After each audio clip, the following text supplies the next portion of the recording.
And a very pleasant Thursday morning, afternoon, and evening to you. Al is still in Montana enjoying his vacation back on Monday. So, once again, the Eddie Scozzare joins me. What's up, Edward? Hello, podcast people, YouTube person. And Yeah. speaking of Al, you Yeah. said he was quiet on his I didn't socials? see it. I looked this morning because I was desperate for Sure, sound, yeah. looking to see if he posted any new videos other than what they put out yesterday, and I did not see anything. Hmm. So I don't, maybe because it's possible that yesterday was the fly fishing day, Maybe. which I know was, I think, a 5-hour excursion, something like that. Mm.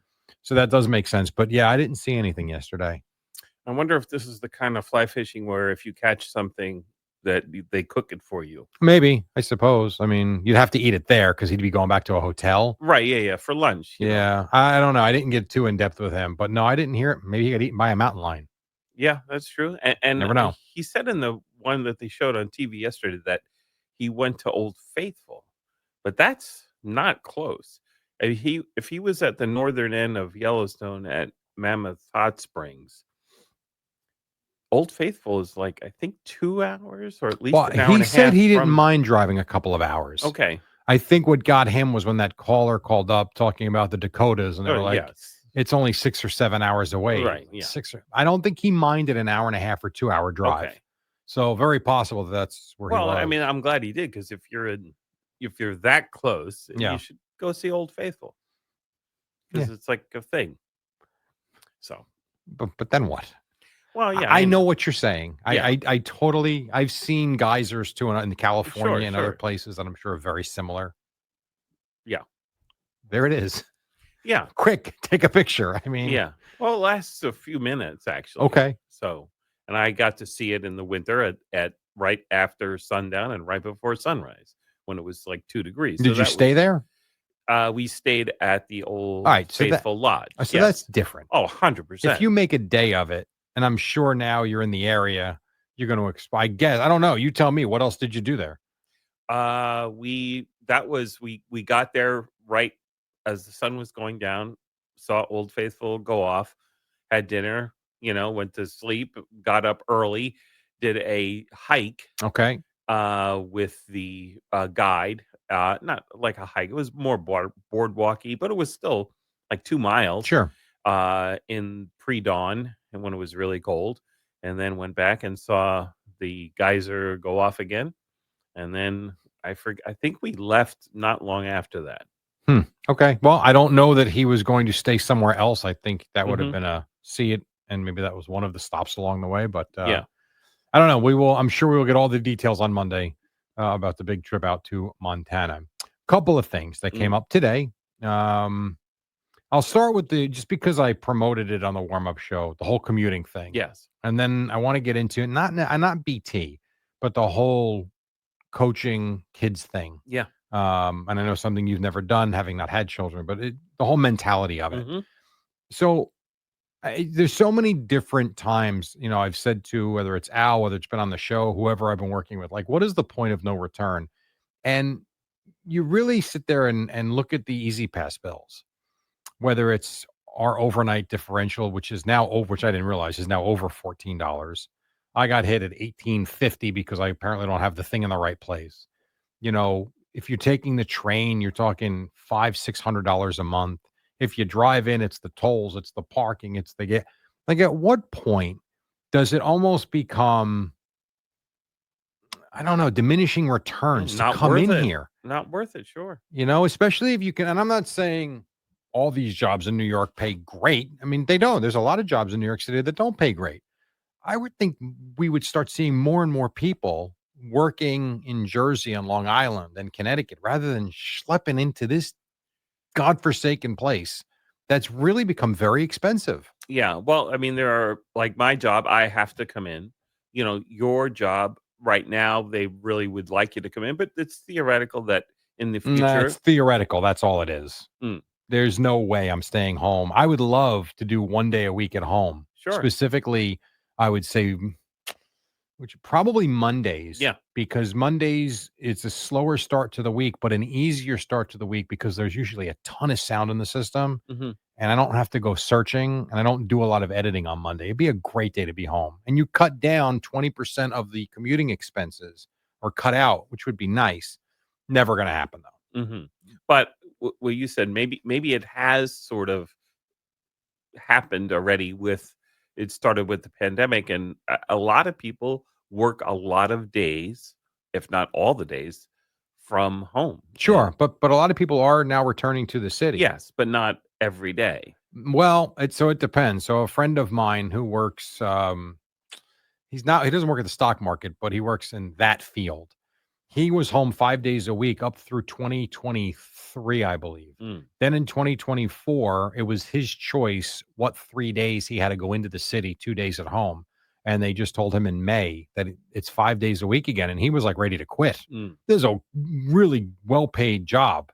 I'm like, "Are you serious? Like, I've been doing 5 days a week since the June of 20, like, we don't all get to stay home, like, that is the job, is to go to the job," Right, you know? and because it's well paid, then, it still makes economic It sense for it him. it does ma yes, you're right. If you're making $1,000,000 a year, it makes economic sense for sure, but even if you're making that kind of money or more, it's still just throwing money out the window.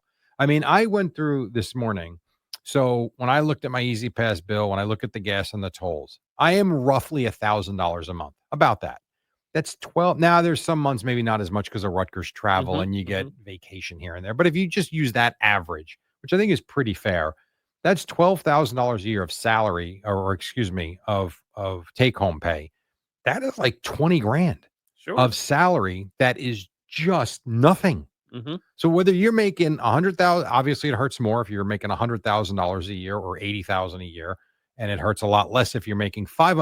But the fact of the matter is, you're still just tossing $20,000 out the window Mhm. of salary. That Mhm. sucks. It does. And the numbers have just, they've gotten to a point of ridiculousness. Yeah. And for me, I mean, I'm significantly under the 100,000. So, I understand. Uh, and it's, maybe I don't really that didn't factor into my retirement choice because I had kind of decided that when my dad passed, I kind of had a target in my head Mm, of 5 years.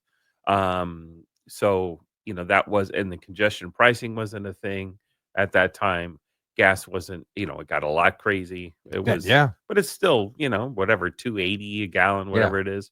Which I've seen, it's kind of normalized, Mhm. or at least gotten to a point where it's not $5 a gallon. Like, California's still nuts, Yes. but it also ain't a buck 70 either like it used No. to be, you No. know? And you've done a very good job. Now we have fun, at your expense. I still think you're crazy for some of the walks you do at 3 o'clock in the morning. But in how long are we here? 2012? 9. No, 2009? No. Mhm. 2009? Okay. Mhm.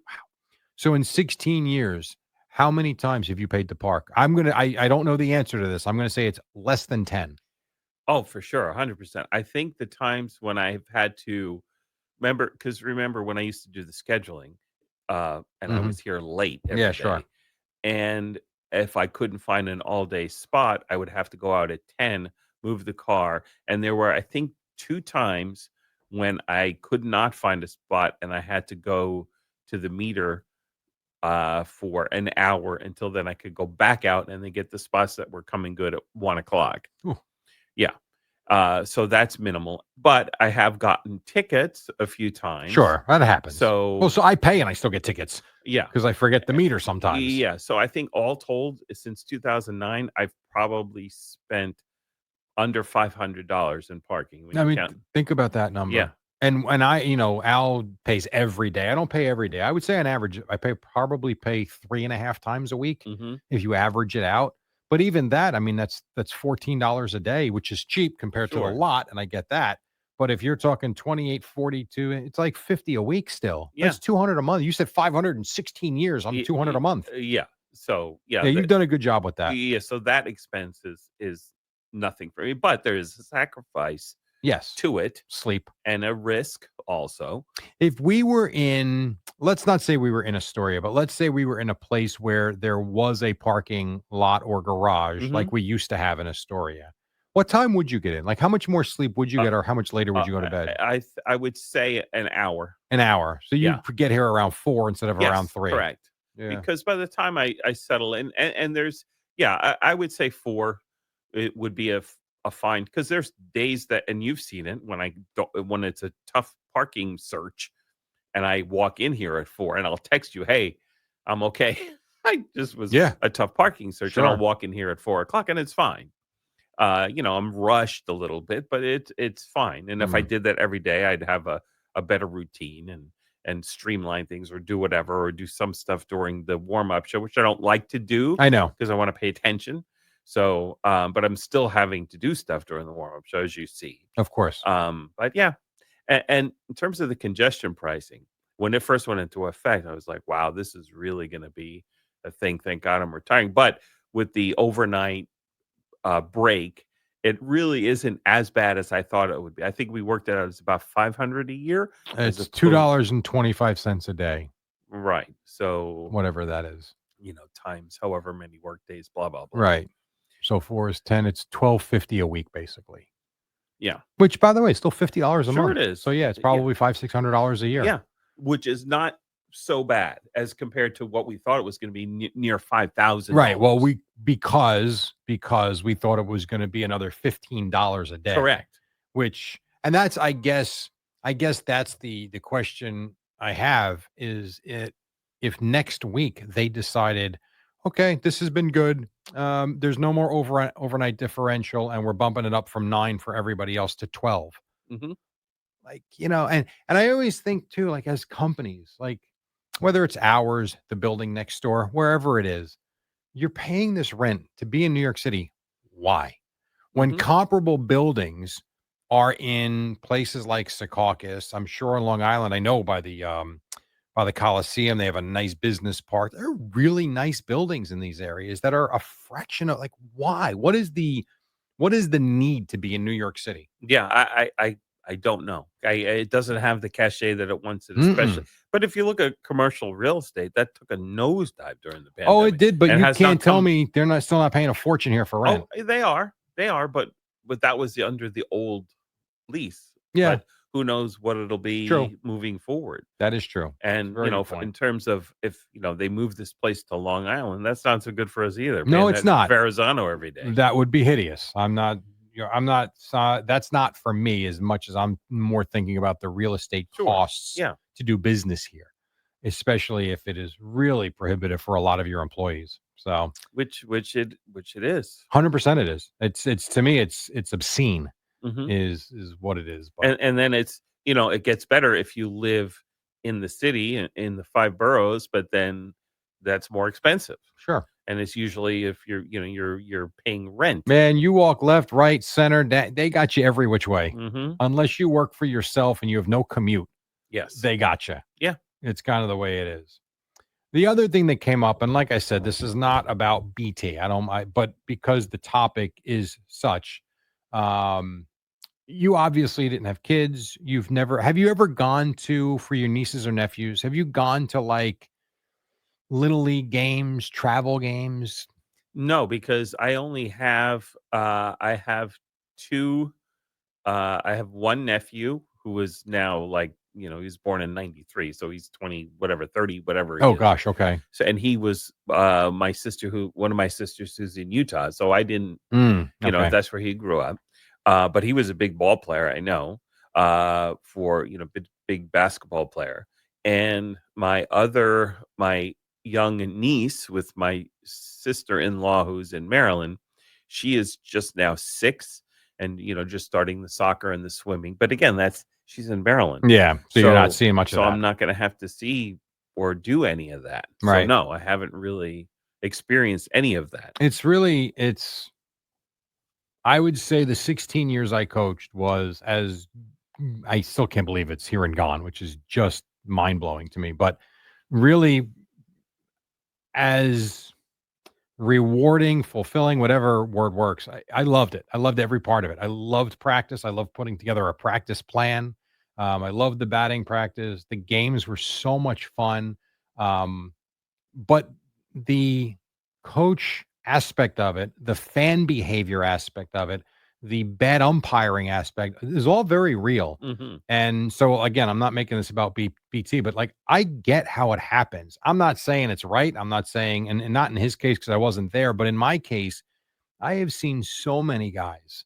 I've seen guys get ejected. I've seen guys cross the line and not get ejected. I've seen umpires that should have ejected themselves because they were so awful. But what always blows me away is the inability to have self-control. So if I brought on any of my former assistant coaches or even parents of kids that I coached, I would say if you asked, like what were my faults as a coach, I would bet you not all of them, but I think a lot of them, as much of them would say they liked me as a coach because of how calm I was, I think there would be several that would also say I wasn't fiery enough. I didn't get into an umpire when he missed a Mhm. blatant call at first base or second You base didn't or fight third. for your team. Rarely, because I did it. And I understand they're bing bang plays. They're 11, 12 years old. No one's changing the world with this game. I did get upset with, strike. Mostly, it's funny. It wasn't the strike calls. It was mostly the lack of calling strikes that really would piss me off with the umpires because, like I said this morning on the show, these guys are burning kids' arms out. The Mhm. game is boring. And it's just, you don't understand this need to have this tiny little strike zone for a 9-year-old. It just doesn't make any sense. But when I come back to the attitude, like, I wonder what snaps in people where they can't control themselves. And regardless of whether they're high school kids, 8-year-olds, minor league, whatever, I mean, the behavior is something that I don't have that in me and I don't understand it. And you've never seen it. So it's really hard to kind of get a perspective, I guess. Well, and did you ever see physical confrontations on your teams? So on my teams, no physical confrontation. You mean within or even in the crowd? Or the crowd anyway, like, people getting into Yeah, it. I mean, sure. Yes, yes. I mean, there have been in a couple of recent ones. So I told you I had written stories about my Mhm. 16 years. It's funny. I've got about 180 pages written of stories, which is I don't know if I'm going to do anything with them. It might just be something that I'll look back and read one day. Maybe I'll publish it for friends and family. I have no idea. But I didn't realize how much I had written over the last couple of years. It's about maybe not 180, maybe 175 pages. And there's a few good stories in there, and I'll tell you one, and it's relatively recent. Like this wasn't in 2010, but it also wasn't my last year of coaching either, where we had a pain in the ass opposing coach. And when that happens, our head coach only when pushed by the other guy would do it right back. Would never, he would never initiate bull crap. Mhm. But if the other guy's going to be a jerk off, he's going to do it back now. So things started to get tense in like the second inning. Now you're talking at this point, kids were throwing 70, 75. This isn't 7U baseball. So it gets chippy. One of their kids hit one of our kids. Next thing, one of our kids hit one of their kids. Now the coaches are yelling back and forth. The umpires, who I thought did a lousy job of trying to stop it right there in its tracks, let it go. It festered to where when the pitcher came up to hit, he hit our catcher. When he came up to hit, they had words. Now they're standing face to face. These are teenagers, basically. You got testosterone starting to go. They stop it. Next thing I know, one of our parents is yelling to the umpire to break it up. He does virtually not much other than to call the coaches out. He's talking to the coaches. One of our parents is now yelling at one of their parents. Their parent comes walking onto their field holding a baby, and the whole thing is a mess. Mm. It's just a mess. They finally got to a point where they said, if there's one more issue, we will issue a disqualification from the tournament and there'll be no game. Things kind of calmed down from there, but the umpires had no backbone. And when another issue or two flared up, they let it go. And I thought we were going to have a fist fight in the parking lot. We didn't. It turned out to be a good game, but just so much nonsense. And I sit there in the dugout. I'm like, guys, what are you doing? Like, who cares? Right. And now But I don't know if it's just like, hey, you want your kid to win and you get your own, living vicariously through it. But we had an umpire call up who said, I don't know if you were in the studio. I don't think you were. Who said a lot of the problem is that many of these parents think that their kid is a lot better than they well, are. that starts at the age of 5. That is true. Right. So that is a thing. Oh, it's a thing. So Yeah. they You know what the biggest thing is, Eddie? there's I won't bore you with the details, but whether they're YouTube clips now of kids online trying to sell themselves for like scholarship money Mhm. and stuff like that to promote themselves, which I understand to a certain degree, whether it's things like that or whether there's this organization called Perfect Game, which is great. All they are is this tournament vehicle, but they keep stats. And they for me, they were the first organization that would come in with the radar gun. They would they've like if I go to the Perfect Game now, I can see my son's like stats from his last several all of the Perfect games he was in tournaments.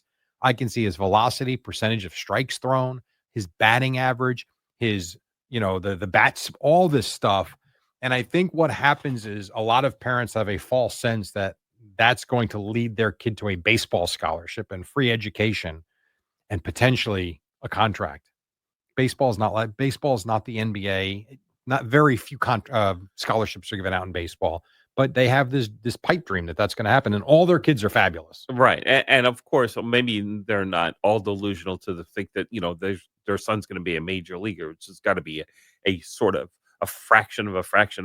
1%. Oh, absolutely. But even to get a A D1 partial scholarship. Yeah. or a partial ride to a D2 Yep. school or Yep. whatever, that's still got to be a a very small Oh, percentage. I agree. I mean, when we went to a Rutgers showcase, the Rutgers coaches were talking to us. Now, those rosters, I think those rosters are 25, and he was showing us like they have 7 scholarships. 7. Not 17, not 20, 7. Now think about that. And they're a Big That 10 school. that's yeah, but those are the rules. Baseball is just different, and they don't have the money. They don't generate money. Is that the same in across D1, like in the SEC where it's I bigger? would I would think so. Yeah, I don't Okay. know that to be true, but I would think so. And the one thing I always tell people when they think their kid is so good, and it's not that they're not, but for every elite level, let's use my son's now. How old is he? He's 15, and he doesn't play travel anymore. But let's say he was on a 15U travel team. For every elite level 15U travel team, how many do you think there are in the country? Oh my god. Take a guess. All right. 1,000, 2,000? I would say more. Yeah, maybe 3, 4, 5, 10,000. I don't know. For every one of their programs, they all have damn good shortstops, like really good shortstops. And they've all got an ace pitcher throwing 83, 84. Well, out of that group, not many of them are going to go very far because there's so many. Mhm. Doesn't mean your kid won't, and you should strive for it. But the attitude, like, my kid's the next Jeter. It's And yeah, and it's crazy. and of course the big lie, hey, if you work hard at it, you can achieve it. No, no, you can't. And no, for the Right. one person, Of turns out to course. be true. Of Yeah, but course, people still spout that when they uh, give speeches, and it's such because bullcrap. they're that They're the one. minuscule Yes. one person. Right. And it again, if you don't have the belief, you're defeated before you start. Sure. Everybody should, and then again, this is the misnomer with the clips you play of me. Um, Everybody should have that belief. But I also think sometimes as a parent, for instance, if I know my kid can't play basketball and he's going to be 5'9", he's got average speed at best, an average jump shot at best, he's an average ball handler. Am I really going to tell that kid you got a shot to go to the NBA? Or am I going to really try and find what he's good at and I'll encourage play basketball and work hard, but I'm not going to sit there and give you a false narrative either. Right. Hey, you know what? You want to try out for the high school team? Go for it. But That's that's about it. fine. That's about it. But there are parents out there whose kid tries out for the high school team, doesn't make it, and they think it's the coach's problem. Of course it is. It can't be them. I mean, if you couldn't make it a roster of 18, Mm. I mean, come on. Yeah. Look yourself in the mirror a little bit, but you should always work hard. And yes, you can be the one if you are lucky enough to be the one. But, you can be anything you want. You can't be. I No. mean, You if can't. you tell 1,000 kids, if you work hard enough, you could be the president of the United States. Not true. Not true for 999 of them, if not all 1,000 of them. Yeah. And physically, like obviously I could not, even if I was like, worked out and it was the best shape that and the best athlete that I could be, I still wasn't going to be a major league baseball Right. player, football player, basketball player, hockey player, tennis player, probably golfer. Who knows? I could have gotten a good enough to be a club pro. Who knows? Maybe. I doubt it because I'm sort of spastic naturally. But like there's nothing athletically that I could have been anywhere near an elite level at. Right. And that's a lot of it is you have to be born with some sort of elite level athletic ability. Here, maybe this curling or something, Okay. like where it Sure. doesn't, you know what I'm saying? Yes. Like I know. that's a sport and whatever, but it doesn't like I think maybe I could have done that, but It's yeah. probably not Olympic level. I just wish some people would just chill out a little Of more, course. you know? And it's okay. You know? You do ask I'm trying to think too if I've ever seen one of the stories I wrote about. This is a funny one, and now we can end with this one. One of the stories I wrote about, which I'll never forget. This is probably well, I don't remember the year, but I will tell you it was the Boomer and Carton days, and we were hosting a travel game, and this is for my younger son's team.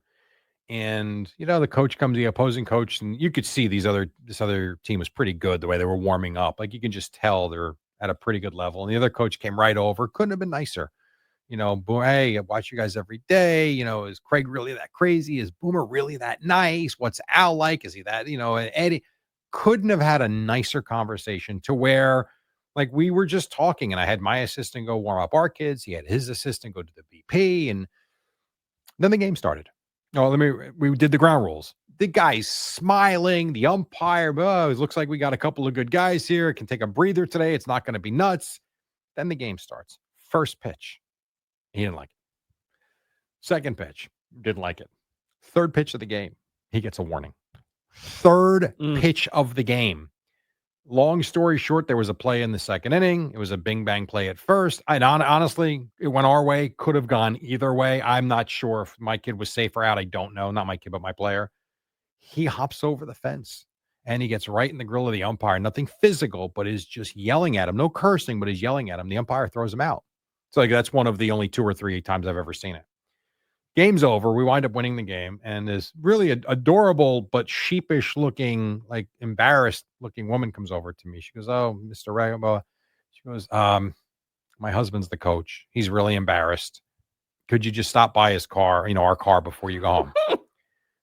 Sure. So I go out there and he is beyond embarrassed and he's apologizing. "Please don't say this on the radio. That's not me. And I don't know what." So I'm like, "Listen, fine, but I won't bring it up. But if someone calls in, yeah, it happened. There's 400 people that saw it. Amazingly enough, no one called in, and I never told that story.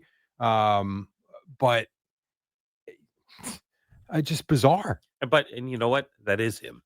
It has to be Of either that or course. he was just. There are times I think where guys for a specific game or moment are really jacked up or whatever the case may be. Maybe this was his one day. I have no idea. He was such a nice, normal guy and then just lost his mind.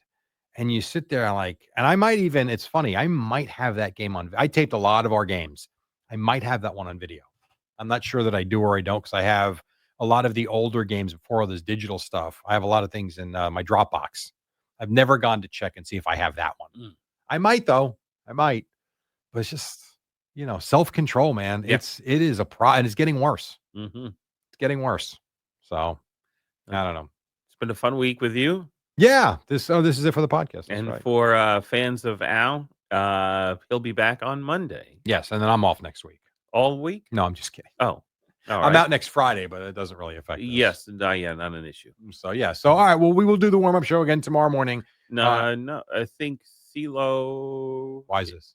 Oh, that's right. I'm hosting with that's right. Boomer's out tomorrow. CeeLo and Fleeks were planning on handling it, and there's no Boomer, so they can be together for the whole hour. Oh, very good. So you should have CeeLo and Fliegelman tomorrow. Correct. And I've got me and Gio tomorrow. I forgot about that. And a little extra sleepy time for you. I still get in at the same Alrighty. time. Okay. You know what? I feel more prepared. I understand. And so I don't change my routine. Nor I. All right. So that's it for the great job this week. Really appreciate it. Al coming back on Monday, and Eddie's got the final word.